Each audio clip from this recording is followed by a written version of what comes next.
বিশ্বে যত বড় বড় আলেম এসেছে ওনাদের মধ্যে উনি একটা মাযহাব করতে চেয়েছিলেন শেষ সময়ে।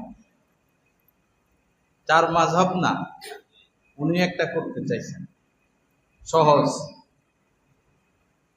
সমসাময়িক উলামা ইকরাম বলেছিলেন উনি যদি চতুর্থ পঞ্চম মাযহাব করতেন তো বিশ্বের মানুষ এটাই মানত,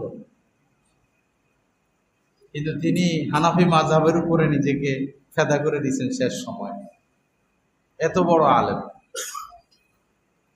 উনি বলেছেন সম্ভবত এই কথা যে কোনো মজলিসে এক পাশে বড় পীর আব্দুল কাদের জিলানী বসা, আরেক পাশে হযরত জুনায়েদ বাগদাদি রহমতুল্লাহ আলাইহি বসা, অন্য পাশে হযরত খাজা মঈনুদ্দিন চিশতি রহমতুল্লাহ আলাইহি বসা, অন্য পাশে হয়তো হযরতে ওসমান হারুনি রহমতুল্লাহ আলাইহি বসা, আর কোথায়ও আমার শায়েখ বসা।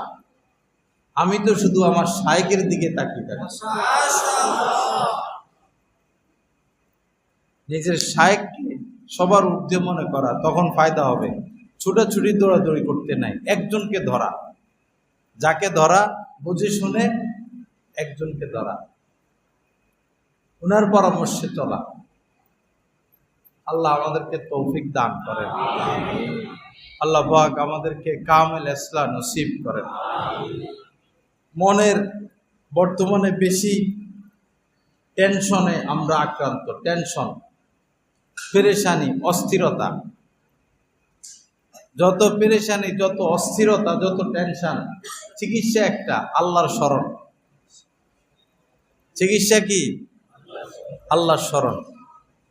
টপের মধ্যে গাছ রোপণ করে, এখন আপনি টপের মধ্যে গোবর দিলেন, সার দিলেন, এটা দিচ্ছেন, সেটা দিচ্ছেন, কিন্তু গাছ শুকিয়ে যাচ্ছে। দামি দামি সার দিচ্ছেন, কাম হয় না। আসলে সেখানে পানি দিতে হবে, পানি শুকিয়ে গেছে।